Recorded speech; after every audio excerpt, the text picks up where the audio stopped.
کہ عثمان رضی اللہ تعالیٰ عنہ نے فرمایا کہ میں اپنے خالہ عربہ بنت عبد المطلب کے پاس ان کی بیمار پرسی کے لیے گیا۔ کچھ دیر بعد حضور صلی اللہ علیہ وسلم تشریف لے آئے۔ آپ کو غور سے دیکھنے لگا۔ آپ کی نبوت کا تھوڑا بہت تذکرہ ان دنوں ہو چکا تھا۔ آپ نے میری طرف متوجہ ہو کر فرمایا، اے عثمان تمہیں کیا ہوا؟ مجھے غور سے دیکھ رہے ہو؟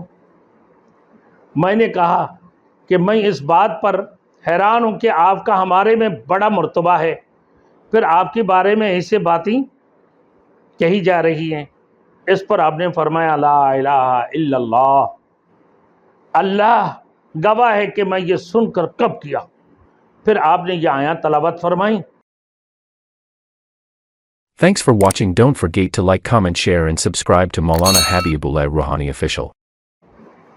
میرے دوستوں، اب حالت سفر میں بعثت رسول کا سننا، عثمان ابن عفان رضی اللہ تعالیٰ فرماتے ہیں کہ حضور صلی اللہ علیہ وسلم کے بعثت سے پہلے ہم ایک تجارتی قافلہ میں ملک شام کے حدود میں داخل ہو گئے، تو وہاں ایک نجومی عورت ہمارے سامنے آئی۔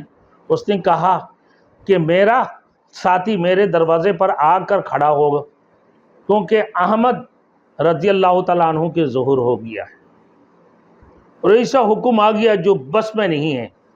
میں وہاں سے جب مکہ واپس آیا تو دیکھا کہ مکہ میں حضور صلی اللہ علیہ وسلم کا ظہور ہو چکا ہے، اور وہ اللہ تعالیٰ کی دعوت دے رہے ہیں۔ اسی وقت میں وہ عثمان غنی رضی اللہ تعالیٰ عنہ نے کلمہ پڑھ لی۔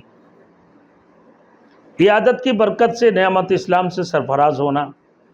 حضرت عمر ابن عثمان کہتے ہیں کہ حضرت عثمان رضی اللہ تعالیٰ عنہ نے فرمایا کہ میں اپنی خالہ عربہ بنت عبد المطلب کے پاس ان کی بیمار پرسی کے لیے گیا۔ حضرت عمر ابن عثمان رضی اللہ تعالیٰ عنہ کہتے ہیں کہ عثمان رضی اللہ تعالیٰ عنہ نے فرمایا کہ میں اپنے خالہ عربہ بنت عبد المطلب کے پاس ان کی بیمار پرسی کے لیے گیا۔ کچھ دیر بعد حضور صلی اللہ علیہ وسلم تشریف لے آئے۔ آپ کو غور سے دیکھنے لگا۔ آپ کی نبوت کا تھوڑا بہت تذکرہ ان دنوں ہو چکا تھا۔ آپ نے میری طرف متوجہ ہو کر فرمایا، اے عثمان تمہیں کیا ہوا؟ مجھے غور سے دیکھ رہے ہو؟ میں نے کہا کہ میں اس بات پر حیران ہوں کہ آپ کا ہمارے میں بڑا مرتبہ ہے، پھر آپ کے بارے میں ایسے باتیں کہی جا رہی ہیں۔ اس پر آپ نے فرمایا، لا الہ الا اللہ، اللہ گواہ ہے کہ میں یہ سن کر کب کیا۔ پھر آپ نے یہ آیات تلاوت فرمائیں۔ وَفِي السَّمَاءِ رِزْقُكُمْ وَمَا تُوعَدُونَ فَوَرَبِّ السَّمَاوَاتِ وَالْأَرْضِ إِنَّهُ لَحَقٌّ مِثْلُ مَا أَنَّكُمْ تَنطِقُونَ۔ یہ جب پڑھا تو حضرت عثمان غنی رضی اللہ تعالیٰ عنہ آسمان میں کہ روزی تمہارے آسمان میں ہے روزی تمہارے، اور جو تم سے وعدہ کیا گیا سو قسم ہے اور رب کی آسمان اور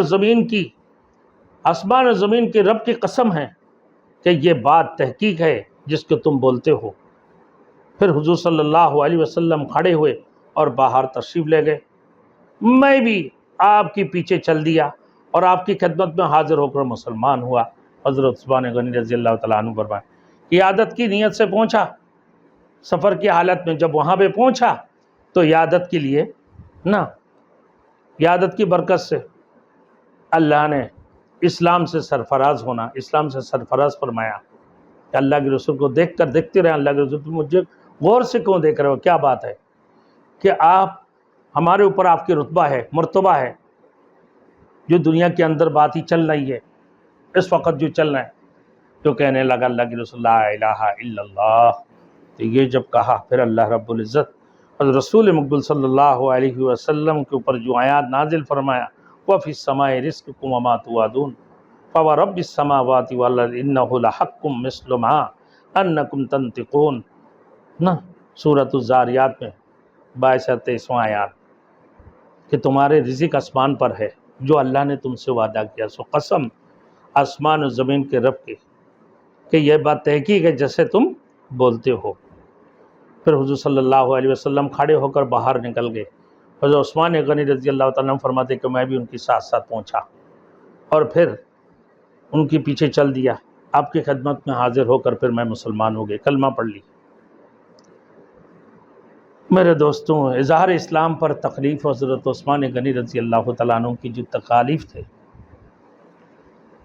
حضرت محمد بن ابراہیم تیمی کہتے ہیں کہ جب حضرت عثمان بن عفان رضی اللہ تعالیٰ عنہ مسلمان ہوئے تو ان کی چچا حکم بن ابی العاص ابن امیہ نے پکڑ کر رسی میں مضبوطی سے باندھ دیا اور کہا کہ تم نے اگر آبا و اجداد کے دین کو چھوڑ کر ایک نئے دین کو اختیار کرتے ہو، اللہ کی قسم جب تک تم اس دین کو نہیں چھوڑو گے میں تمہیں کسی صورت میں نہیں چھوڑوں گا، نہیں کھولوں گا، یہ تم بندے رہو گے۔ حضرت عثمان غنی رضی اللہ تعالیٰ عنہ نے فرمایا اللہ کی قسم میں اس دین کو کبھی نہیں چھوڑوں گا، جب حکم دیا نہ کبھی نہیں چھوڑوں گا۔ جب حکم نے دیا ہو، حکم نے دیکھا کہ حضرت عثمان غنی رضی اللہ تعالیٰ عنہ اپنے دین پر بڑے پکے ہیں تو ان کو چھوڑ دیا۔ ان کی تکالیف